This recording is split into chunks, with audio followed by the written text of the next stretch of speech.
It's time for Herd Mentality, the weekly episode where you control the discussion. Today on Locked On Bills.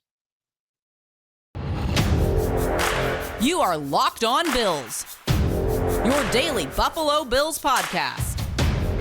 Part of the Locked On Podcast Network, your team every day.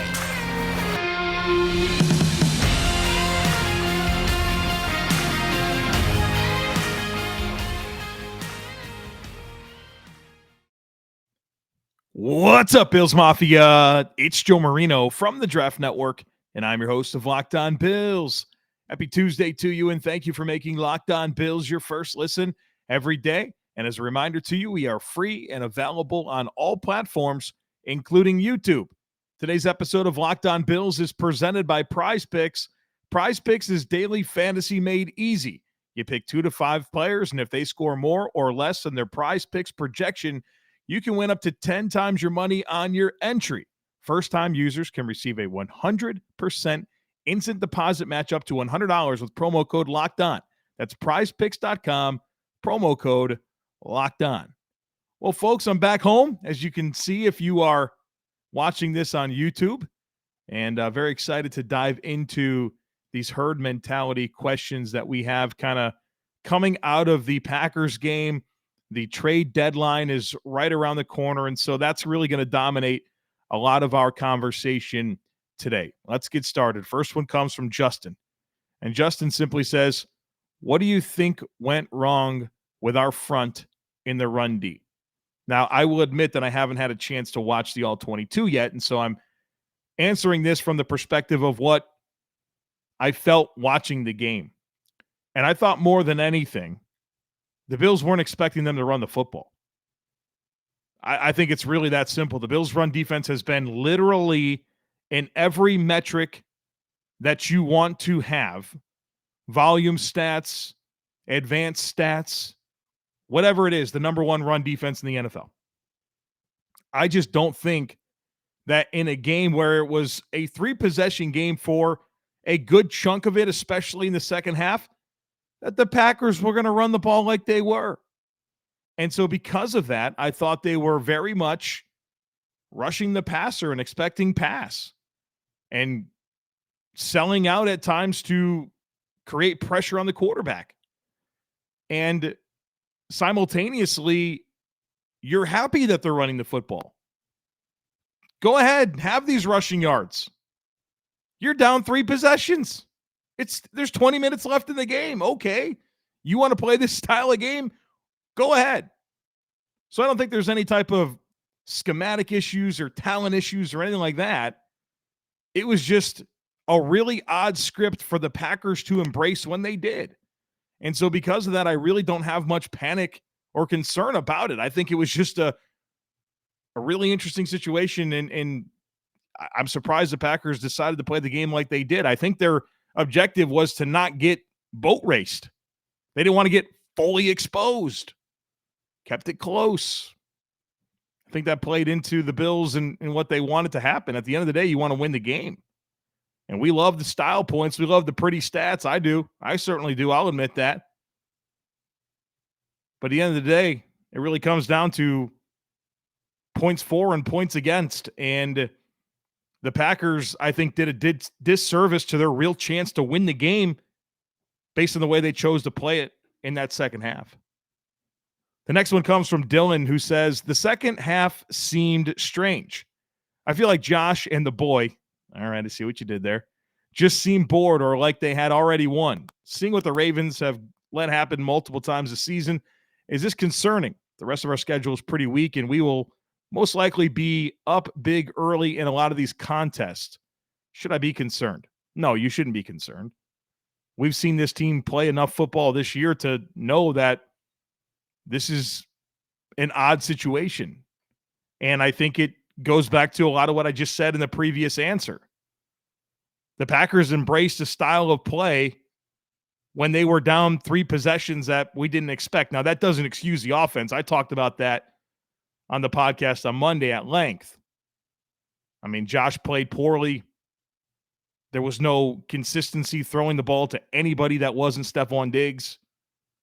The run got bottled up a little bit more. And let's be reminded that the Packers defense is really good, really talented. I thought they matched up extremely well with Buffalo. I didn't expect this to be the Bills' best offensive performance. And so I think that's what we should chalk it up to. Next one comes from Ben. Ben says, my 2 cents on the bad taste Bills versus Packers left in my mouth compared to how I feel this morning. Every team, no matter how good, is going to put up some stinkers.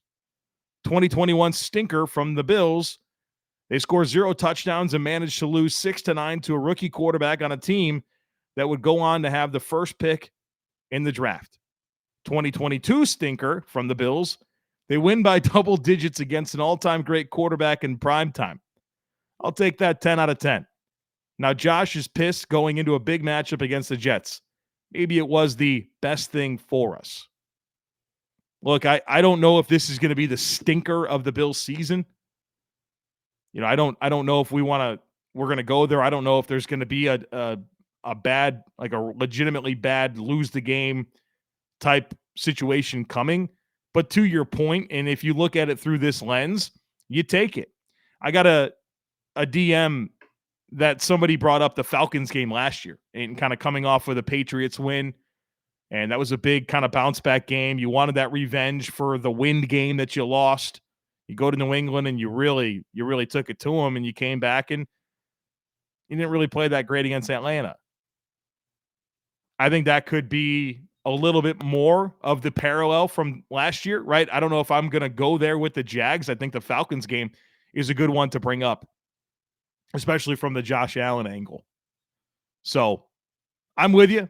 I don't come away from that game concerned, but it is my job to analyze the game and talk about what went well, what didn't, how it made me feel. And so I think you can compartmentalize all of that while not letting it really creep into your outlook for the team and having to become overly concerned. So I hope that through my analysis yesterday and what I've kind of reiterated today, that you can find that compartmentalization as well and chalk it up to what it should be and not make it bigger than it needs to be quite honest with you. Well, folks, I hope that you have been getting in on the action over at PrizePicks. PrizePicks is my favorite daily fantasy resource. How does it work? You pick 2 to 5 players, and if they score more or less than their PrizePicks projection, you can win up to 10 times your money on any entry. There's no competing against other people. It's just you versus the projections available. And they have everything. It's not just NFL. There's NBA, Major League Baseball, NHL, PGA, college sports, women's college basketball, WNBA, esports, you name it. You can find it over at PrizePicks, and entries can be made in 60 seconds or less. It is that easy. So download the PrizePicks app or go to prizepicks.com to sign up and play daily fantasy sports.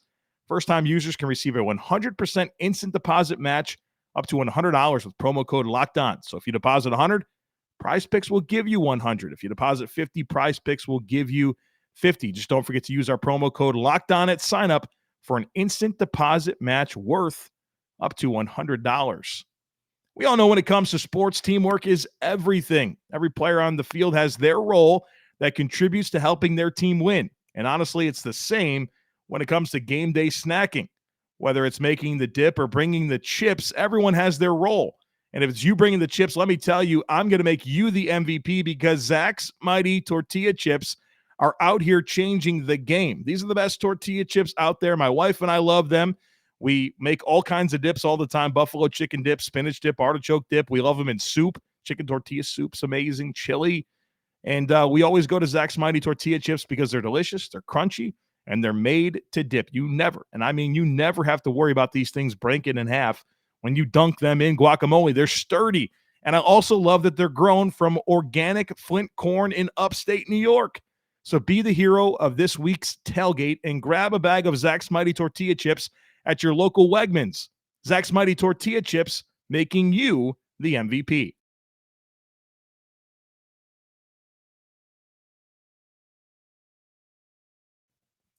The next one today comes from Scott. Scott says, like the rest of Bills Mafia, I am dying to see the Bills lock up the 1 seed.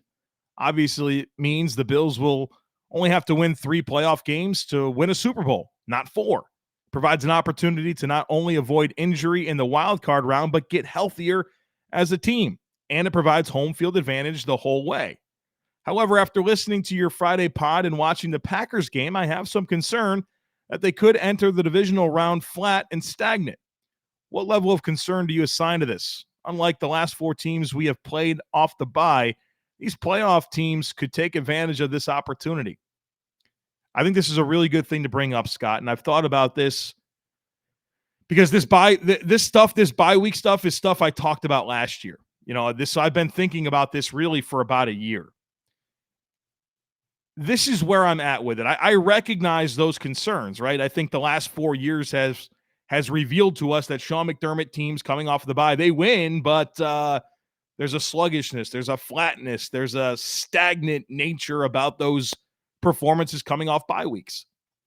This is what I think the big difference is in a week 6 bye or a week 7 bye versus a wild card round bye. It's focus, right? It's focus. In the week 6, 7 bye, whatever it is, your guys are getting away. Josh Allen's going to California and, Padres game and all that type of stuff. You're really intended to get away. Whereas the playoff bye, it ain't that. It's literally to help your team get healthier, avoid injury, play less games. You're staying dialed in. You're not sending everybody away for a week. So I think that piece of it helps. But I think it's fair to bring this up, and I think it's fair to have some level of concern, but there's no way you don't want it. There's no way you don't do everything you possibly can to give yourself that advantage. Now, I think you have to be honest about what you've been doing and what maybe has led to some of these lackluster performances coming off of buys, and make sure that doesn't happen in the playoffs. But I think it just comes back to the focus and the dynamics and the context of those bye weeks. I think that's what it is. And then also Josh Allen in the playoffs, right? I mean, the way that guy played last year against the Patriots and the Chiefs, unbelievable. And so playoff Josh Allen is something that I am willing to bet on, to be honest with you. Michael says, what positions would you target in a trade for the deadline Tuesday? My thoughts, offensive tackle, since Brown and Quessenberry are banged up. Safety of Poyer will miss time. Wide receiver if OBJ in a month isn't a thing. And then he says running back trade is giving Cook more touches. Cornerback trade is activating White. So here's my appetite, and I got a lot of questions about trades and targets and all that type of stuff.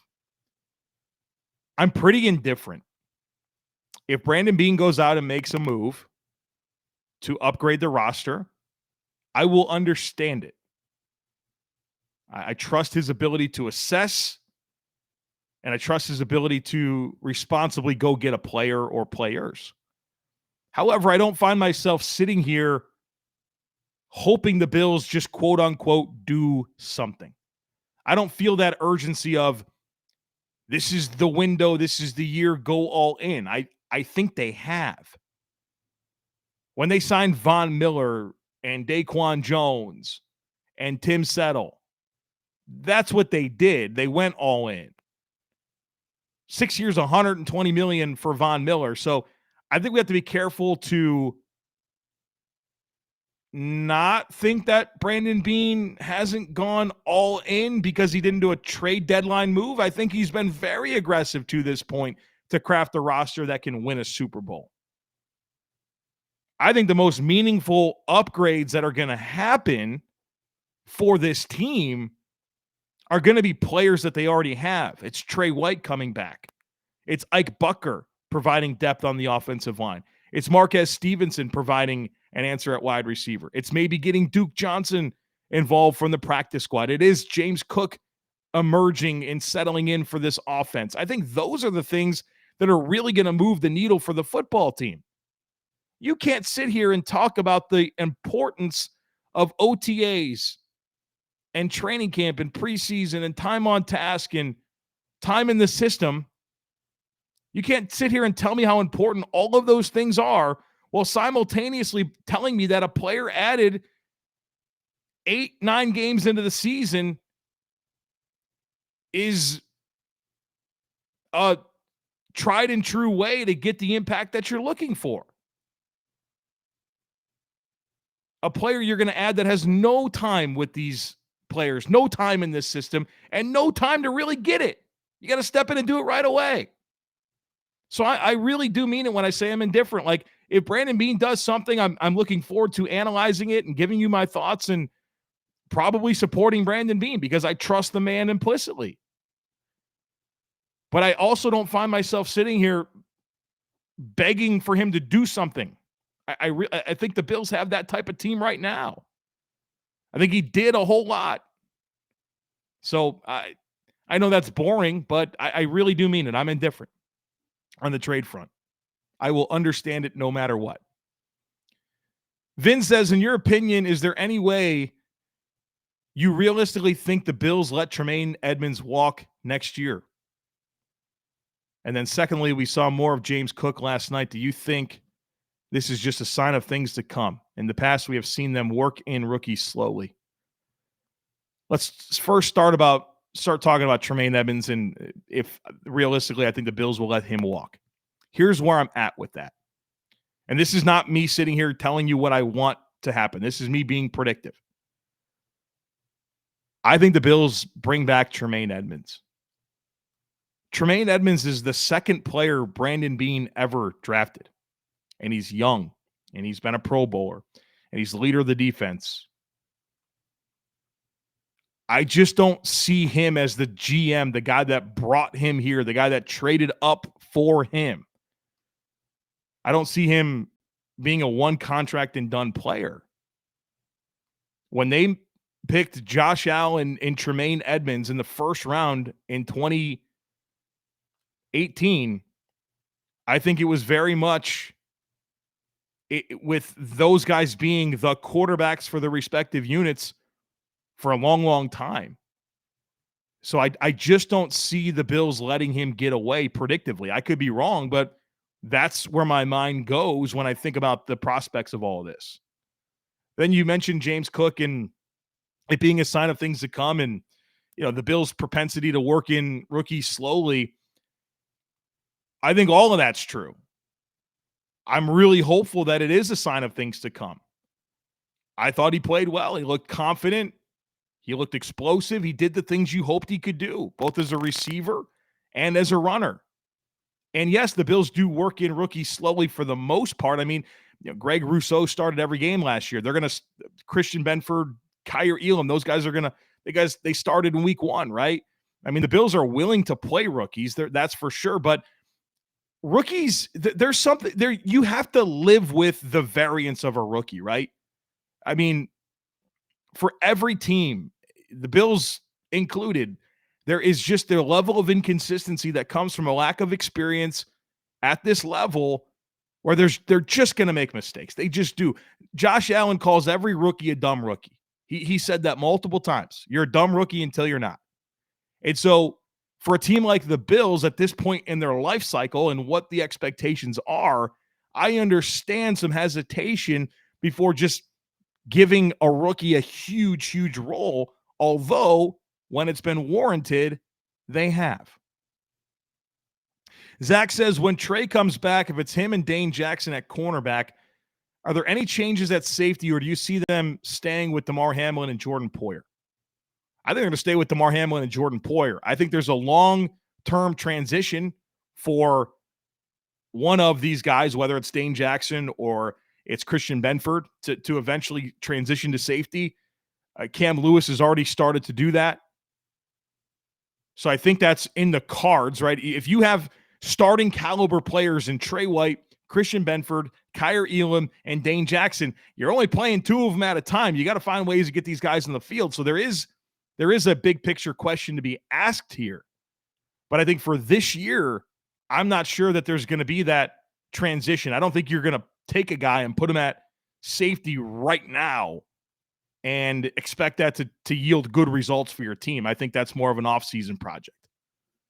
BetOnline.net is your number one source for football betting and, of course, the start of the new basketball season. You can find all the latest player developments, team matchups, news, podcasts, and in-depth analysis on every game.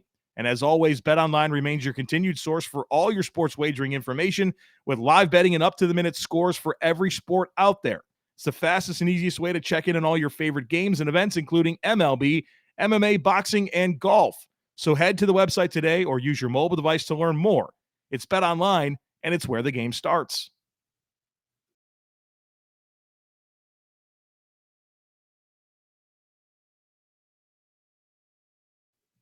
All right, we got a few more to get to here today. The next one comes from Mike. Mike says, I was really interested to see how James Cook and Khalil Shakir were used this week. 2 weeks to prepare and seemingly a weaker team.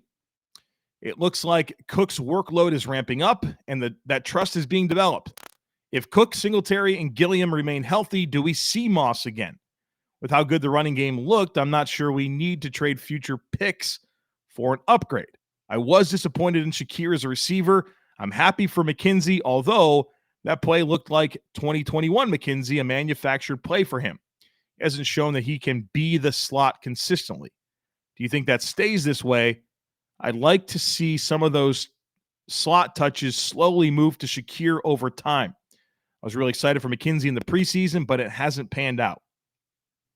You know, I've talked a lot about McKenzie and just the reality of him not being Cole Beasley 2.0, right? He's never been that. Even after the Patriots game last year, where it felt like everybody was just in on McKenzie. We had good conversations on this podcast about how that's just not who he is. And so I think this is what you get from McKenzie is exactly what he's given you this year, right? He's an ancillary player. He's not a featured slot receiver that demands 100 targets like a Cole Beasley did. So I think Shakir has a chance to become that player for the Bills. But until that's the case, it's an all of the above approach to getting that production. And McKenzie will have his moments, good and bad. But I think it's still an all of the above situation when it comes to that slot production that the Bills don't have anymore in Cole Beasley. And I don't think that Isaiah McKenzie is ever going to be that guy. And I think you could look at the contract that he signed, right? A lot of times you can learn everything just based on what the deal is. And what the Bills are playing Isaiah McKenzie isn't to come in and be a 100 target slot receiver. They're paying him like he's a depth player for the offense that can be an X factor. And so I think this type of role is what he is. I talked this summer about just the unlikelihood of a player at this point in their career having that type of spike in production. It'd be very unlikely, and it feels like that's wound up being the case. Matthew says, I'd love to hear your takes on the Kadarius Tony trade. Also, what did your scouting reports say about Tony? I'm interested and a little nervous to see him with the Chiefs, and if that can turn his career around and mold him into a productive player in the NFL. Yeah, so Kadarius Tony, going back to my scouting report on him, thought he was like a late one, early second round type player. Loved the big play potential. Quarterback in high school, just kind of scratching the surface for what he could be at receiver. Unbelievable with the ball in his hands, really competitive, explosive athlete. You love the dynamic movement skills. All of that's there, right? He's a player that I championed for the Bills at times in the build up to that draft. So I think he has a chance to make any offense good. And you feel like if he's really going to reach his ceiling, Kansas City is just the perfect spot for it. Now, I think there's something to be said for what's happened so far in his career, how outspoken he's been and hasn't proven anything, and how Joe Shane and Brian Dable didn't really want him to be part of the solution there. I think there's a lot to be said for all of that. And so I think it makes sense for both teams, where Shane and Dable had nothing to do with him being a giant, recoup something. The Chiefs need a little bit more dynamic options for the receivers now and in the future. That's something we have to take into consideration. Juju Smith-Schuster and Mecole Hardman are both expiring contracts this year. And they drafted Sky Moore in the second round. They gave Marquez Valdez-Scantling kind of a longer-term deal. And they need another cost control player. And now they can control Tony for the next 3 seasons after this. The whole point of trading away Tyreek Hill wasn't because they didn't want Tyreek Hill. They wanted to get younger and cheaper at the position. And this allows them to kind of stay that course. So I get it for both teams. I think there's a wide range of outcomes for what Tony can be for the Chiefs. But certainly if it's going to happen for him, I think that's the perfect spot for him. But I think there's things to be concerned about based on Tony and what he's done so far and achieved so far in the NFL. Last one today comes from Jesse. Jesse says, I agree wholeheartedly with your breakdown of last night's game. Didn't love the way I felt turning the TV off despite a 10-point win against Aaron Rodgers and the Packers, or as my son calls them, the Green Beans. All right, we are approaching the halfway point of the season. I don't think I'm the only one looking at the NFC and simply amazed at what is happening. The Tom Brady, Aaron Rodgers era truly seems to be over. The Eagles are 7-0, the Vikings 6-1, Giants 5-2. Crazy, right? But here's my question. Could we be looking at a Dallas Cowboys versus Buffalo Bills Super Bowl rematch for the ages? Their defense is dominant, offense putting up major points. I'm both thrilled and terrified at the prospect of this meeting in February. I told you crazy thought. Don't know if it's worthy of airtime, but thought you'd enjoy mulling it over. Yeah, I think that's fun to speculate on.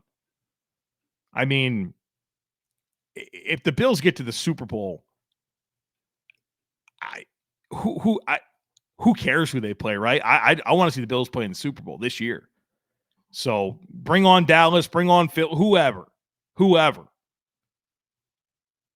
The Bills are the most talented team in the league.